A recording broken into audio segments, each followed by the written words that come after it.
When I tell you I fell out of love, it's because I fell in love with her. Absolutely. Okay? I mean, that's God's honest truth. Okay. Who is her? So I don't want to get her involved in this. I don't want to ruin her life. Like, if something like this, I don't want her involved in this. Okay. So can we talk about that a little bit? Yes. I knew that you would say you didn't want to get her involved. Because you'd like to take care of people. She's a wonderful person. Like, I got nightmares in my head, I fear. Thoughts build up until I can't feel. My mind fills up into a creature, and it haunts me somewhere much deeper. I got nightmares in my head, I fear. Hello and welcome to True Crime Rocket Science, the most authentic voice in true crime. Well, it's been a long time since we've covered the Chris Watts case on this channel. There hasn't really been much to report until now. The New York Post recently obtained several handwritten notes from the now 39-year-old Chris Watts, who is serving a life sentence in a small cell at Dodge Correctional Institution. According to the New York Post, quote, in one letter dated March 9, 2020, Watts wrote a prayer of confession. An excerpt reads, the words of a harlot have brought me low. Her flattering speech was like drops of honey that pierced my heart and soul. Little did I know that all her guests were in the chamber of death. Before we get to the rest of this analysis, and I'll also be going through this letter, the whole letter, if you haven't subscribed to the channel, please do. Bear in mind, I've written 12 books on the Watts case. They're all available on Amazon. A couple of them are also available as audiobooks on Patreon. I do think that they together present the definitive narrative of the Chris Watts case. I also blogged extensively every single day for a couple of months, I think even over a year. I blogged the Watts case virtually from the beginning of it until it basically concluded. There are also several playlists on this channel, including the 231 episode Chris Watts playlist. There's another one, Chris Watts audiobook excerpts. There are 10 videos on that playlist. Then the 15 episode playlist, Chris Watts crime scene evidence, and the 43 episode 2 years ago today Chris Watts series, where we review the phone data. Very highly recommended that one. I'll put links to all of those playlists in the description. If you appreciate this analysis, please like, share, leave a comment. You can also hit the thanks button, and let's get started. So this is what Chris Watts wrote.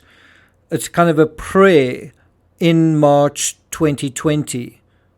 I have backslidden. I am like a sheep gone astray from the flock and have fallen into a pit. The snare of the enemy has entrapped me. The words of a harlot has brought me low. Her flattering speech was like drops of honey that pierced my heart and soul. Little did I know all her guests were in the chamber of death. The lust of the eyes, the lust of the flesh, and the pride of life. How did I not see it? How did I let this happen? The blessings you have bestowed upon me were right in front of me, and still I followed the perfume of a strange woman. The web of the enemy squeezes around my heart and is cocooning my soul to the point of suffocation. It's interesting that that's what he's talking about, suffocation. Isn't that what he did to Shanann? He also writes, the enemy and his Jezebel mock and scourge me as they celebrate another capture. But oh, that men would praise the Lord for his goodness and for his wonderful works. And so he sort of goes on.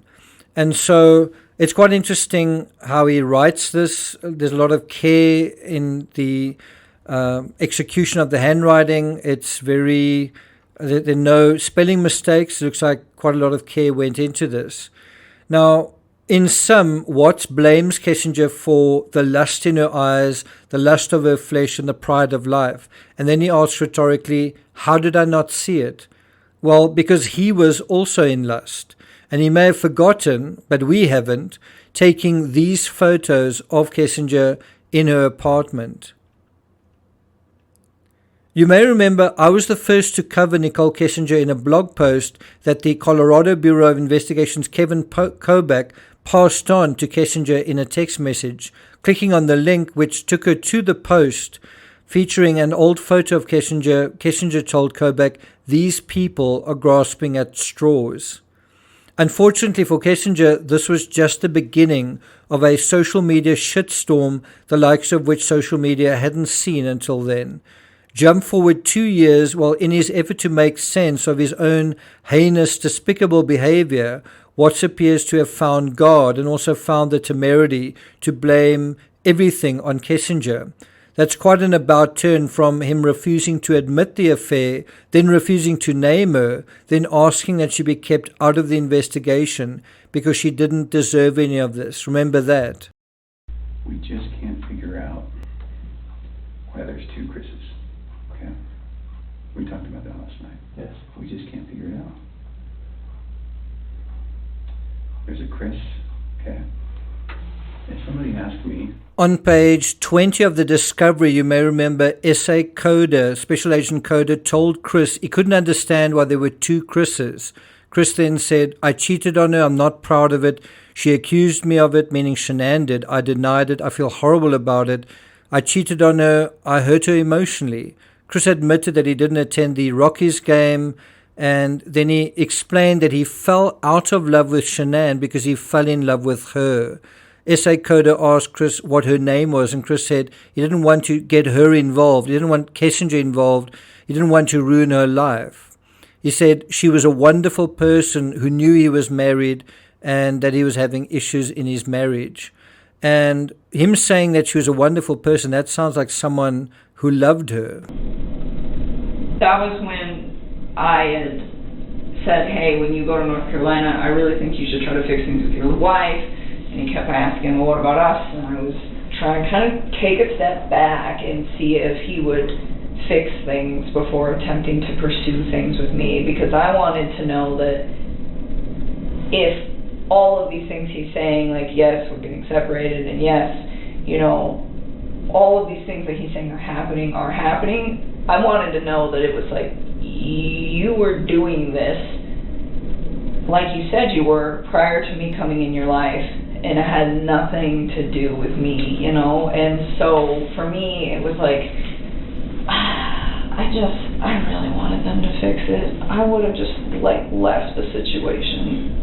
When the discovery came out in November 2018, I'd already written Two-Face, so it was really validating to see FBI agent Coder refer to Watts during the early days of questioning not once but twice as being two Chris's. This letter, where he pins everything on Kessinger, is another example of Chris Watts, the Two-Face. Someone who can't face up to himself or to the real world, and now is sort of hiding behind this whole cloak of being this religious guy, has now found God, and now suddenly he's become this family annihilator, has now become holier than thou, and now everything is the fault of the harlot. It's clear from his own statements that he'd not only fallen out of love with Shanann, but with his kids, with his entire family as well. He was so certain of his feelings and his commitment to Kessinger that he told Shanann in no uncertain terms he no longer wanted the baby. And then he went beyond that. Then he set about poisoning Shanann to bring about a miscarriage. He was really determined to end the marriage. And it wasn't just because he was in lust. I'm sure he was, but because he was in love. And so, although he credits the Lord for opening his eyes in the letter, I think he could do with some more opening, some more contrition may be warranted. Lest we forget the handful of texts law enforcement were able to retrieve from his phone that showed a man that was something of a gigolo himself. It was taking two to tango. It wasn't only Kessinger that was interested in him, he was very much interested in her. He was saying things like, "Promise, I'm about loyalty, truthfulness, and being dedicated. I don't like playing games unless it's role-playing. If you want me, I will be there."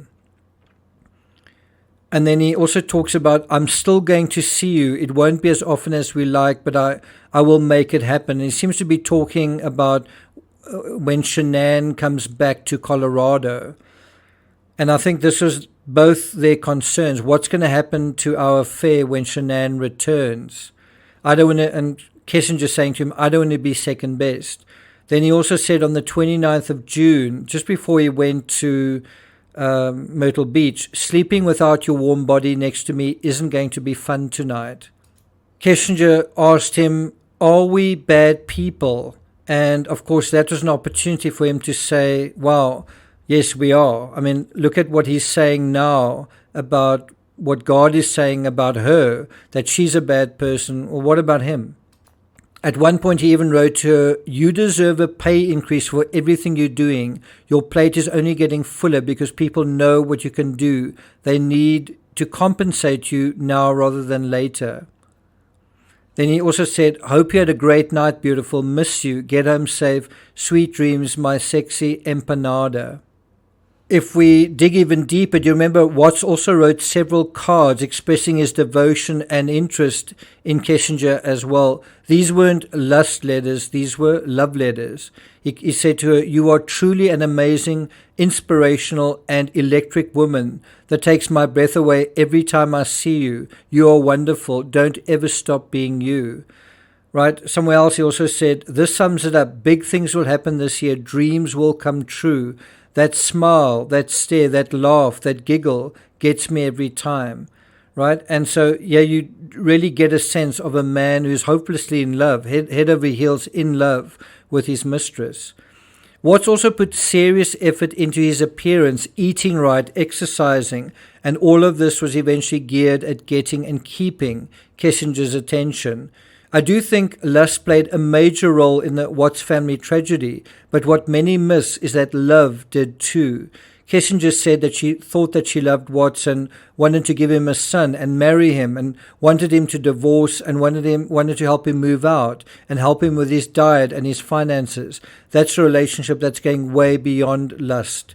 That's a relationship that's way beyond just a interest in the flesh, I guess. Watts also said that he never knew women like Kessinger existed, women that could take care of their finances and that had other interests.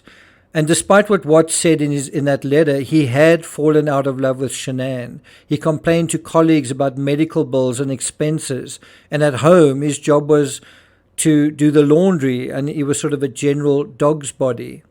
Shanann had control of the credit cards and the spending, but they were still living far beyond their means, and Watts himself felt like he was living paycheck to paycheck, the last bankruptcy still hovering over them like a great storm cloud. And then when he encountered Kessinger, he encountered someone who seemed to be very aware of how to manage their own finances. With Kessinger, he experienced adventure and fun, things he'd never done in his life, like surfing the great sand dunes. So much for coming out here with me, Christopher. I'm having a wonderful time. You mean a lot to me. And I'm glad that you're having a blast. I am so out of breath. There you go, baby. You're so damn sexy. To reiterate, with Kessinger he experienced adventure and fun, things he'd never done in his life, like surfing the great sand dunes. I've actually been there as well. Beautiful area. Or things he'd last enjoyed as a kid with his dad, like going to Bendemeer Speedway and the Shelby Museum. Shanann herself spoke to a divorce lawyer earlier that same year, 2018, so even she wasn't completely happy or fulfilled in the marriage. And then they made the fatal decision to have a third child, essentially because they thought this would fix their marriage. Instead, it locked them into it. It almost took away from them the choice for Shanann and for Chris Watts to leave the marriage. Their marriage was in trouble from many perspectives, financial, health-wise, different interests, different temperaments. And I would say Thrive definitely wasn't really helping create a family glue either. Do you think it was? Monetizing intimate family moments endlessly to sell meal replacements isn't exactly romantic. On Crime Rocket, I posted a blog, The Dynamic Between Chris Watts and Nicole Kessinger That Everyone is Missing.